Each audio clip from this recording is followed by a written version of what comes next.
안녕하십니까? 오늘도 새벽 기도회에 오신 여러분들을 진심으로 환영합니다. 오늘 말씀의 제목은 사도의 직분은 예수님을 나타내는 것입니다. 사도의 직분은 예수님을 나타내는 것입니다. 라는 제목으로 하나님 말씀 증거하도록 하겠습니다. 본문의 말씀 디모데후서 1장 10절부터 있는 말씀 함께 읽습니다. 이제는 우리 구주 그리스도 예수의 나타나심으로 말미암아 나타났으니 그는 사망을 패하시고 복음으로써 생명과 썩지 아니할 것을 드러내신지라. 내가 이 복음을 위하여 선포자와 사도와 교사로 세우심을 입었노라. 아멘. 함께 찬미하도록 하겠습니다.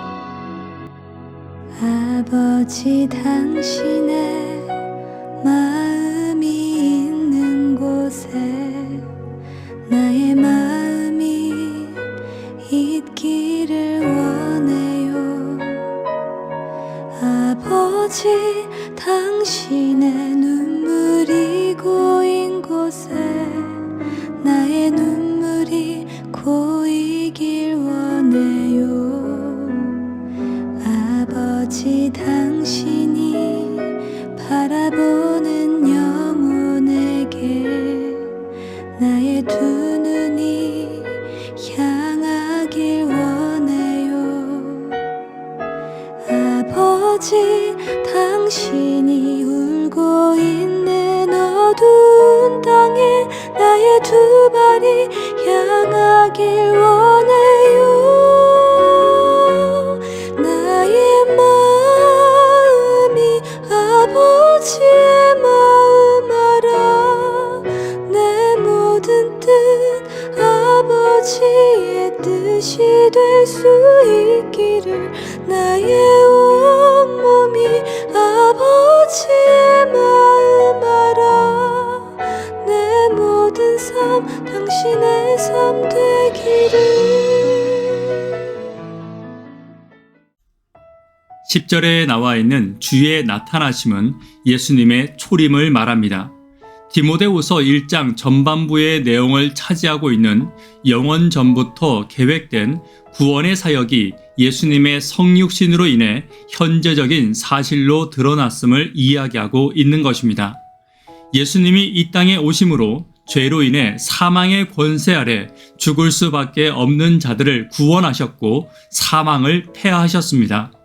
그리고 이 땅에서의 죽음을 영원한 생명으로 들어가는 축복으로 바꾸어 주신 것입니다. 사망은 더 이상 소망을 믿는 자들에게 영향을 주지 못하는 과거가 된 것입니다. 또한 복음이란 예수 그리스도를 말하는 것입니다. 그분의 죽으심과 부활과 승천은 우리가 받을 썩지 않을 생명을 보여주며 그리스도인들이 재림 때에 어떤 몸으로 변화될 것인지를 보여주는 실물 교훈과도 같은 것입니다.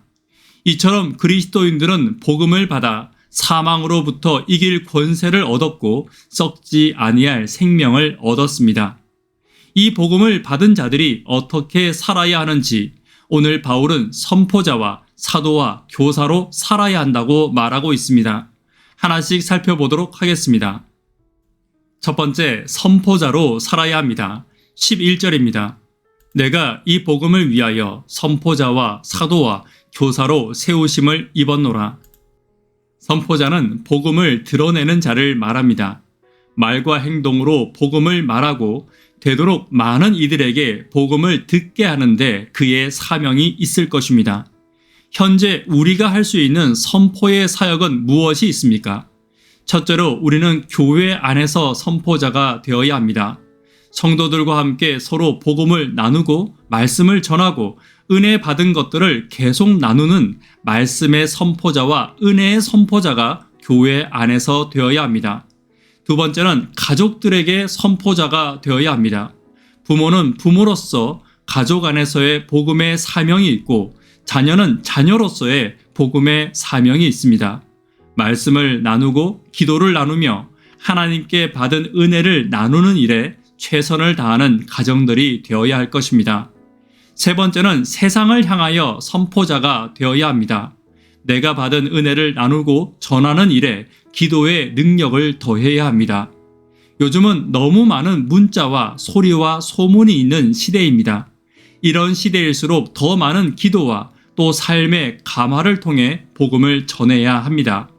짧은 문자와 또 새벽 기도의 영상 등을 깊은 기도를 통해 성령의 역사를 간절히 바라며 전하는 일이 필요할 것입니다. 전하는 것은 나의 사명이며 감화시키는 것은 성령의 사명입니다.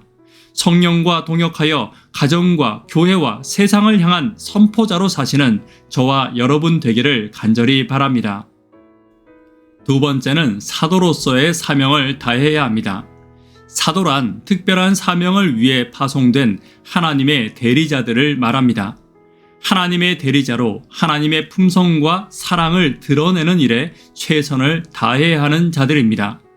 우리는 보통 사도의 사명을 이야기하면 복음을 전하고 복음을 가르치는 일로만 생각할 수 있습니다. 그러나 예수님의 제자들의 가장 큰 사명은 그들의 선생을 잘 드러내는 것이었습니다. 예수님의 품성과 예수님의 사랑을 제자들의 행동과 말을 통해 드러내는 것이 가장 큰 그들의 사명이었습니다. 제자들의 겸손을 통해 예수님의 겸손이 전파되었고 제자들의 사랑을 통해 예수님의 사랑을 세상이 알게 되었습니다. 그러므로 복음을 가진 사도로서 저와 여러분들이 해야 할 가장 첫 번째 일은 예수님의 품성을 나의 삶을 통해 드러내는 일입니다. 나의 말과 행동이 복음을 드러내기도 하지만 실제로 교회 안에서는 복음의 담을 쌓고 복음을 막는 일도 많이 일어나게 되는 것입니다. 작은 일에 분노하고 비난과 부정적인 말을 하는 것은 예수님의 품성을 드러내는 일이 아닙니다. 또 교만하여 겸손하지 못한 모습 역시 예수님의 품성을 가리워 복음을 막는 일이 될 것입니다. 가장 겸손한 모습으로 섬기며 어린 아이라 하더라도 최선을 다하여 사랑하는 나를 희생하는 성실한 모습이야말로 복음을 드러내는 사도로서의 모습임을 기억하시는 저와 여러분 되기를 간절히 바랍니다. 세 번째는 교사로서의 세우심을 기억해야 합니다. 사도와 교사와 선포자의 직분을 완전히 구분하기는 힘듭니다. 하지만 교사의 직분은 가르치는 직분으로 쉽게 이해할 수 있을 것입니다. 가르침을 위해 내가 노력해야 되는 것 몇 가지가 있습니다. 첫 번째는 쉽게 가르치기 위해서 더 많이 연구해야 합니다. 복음을 쉽게 가르치고 진리를 쉽게 가르치는 것은 매우 중요합니다. 잘 알지 못하는 사람은 어렵게 가르칠 수밖에 없습니다. 깊이 깨달은 자들은 누구라도 쉽게 이해할 수 있도록 가르칠 수 있을 것입니다. 예수님의 가르침은 어린아이라도 쉽게 이해할 수 있는 가르침이었습니다. 두 번째는 겸손한 가르침이 있어야 합니다. 많이 아는 것이 자랑이 될 수는 없습니다. 겸손하지 못한 자들의 가르침은 아무리 잘 가르쳐도 그 가르침에는 권위와 감동이 있을 수 없습니다. 지식을 주신 하나님께 감사하며 남들보다 더 많이 아는 것은 더 많은 사명을 받았음을 이해해야 합니다. 그래서 내가 가진 것을 자랑하는 것이 아니라 나누는 일에 최선을 다하는 사람들이 되어야 할 것입니다. 세 번째는 삶의 모본이 있어야 합니다. 예수님의 가르침에 권위가 있었던 것은 그분은 겸손하셨으며 그분이 말씀 그 자체였기 때문입니다. 우리는 누군가를 판단해서는 안 됩니다. 그러나 나 자신은 내가 판단할 수 있습니다. 나의 삶이 나의 가르침과 일치되는 삶인지 스스로를 돌아보고 살피는 일이 필요할 것입니다. 나의 가르침이 겸손하며 나의 삶과 일치될 때 내가 하는 말에도 예수님의 감화가 있게 될 것입니다. 말씀에 결론 맺도록 하겠습니다. 복음의 귀한 특권을 받은 저와 여러분들이 어떻게 살아야 합니까? 첫 번째로 선포자로 살아야 하며 사도로 살아야 하며 교사로 살아야 합니다. 오늘 저와 여러분들의 삶에 선포자와 사도와 교사로서의 사명을 다하는 저와 여러분들의 삶이 되기를 간절히 바랍니다. 기도 제목 나누도록 하겠습니다. 교회의 구도자들을 위하여 하루 10분 하나님과 동역하기를 위하여 기도해 주십시오. 교회 학생, 청년, 어린이들을 위해서 기도 부탁드립니다. 환우분들을 위해서 계속 기도 부탁드립니다. 복음을 위해 부름받은 선포자와 사도와 교사의 직분을 충실히 이행하는 하나님의 종이 되기 위해서 기도 부탁드립니다. 이 시간 개인적으로 기도하시고 새벽 기도회를 마치도록 하겠습니다. 감사합니다.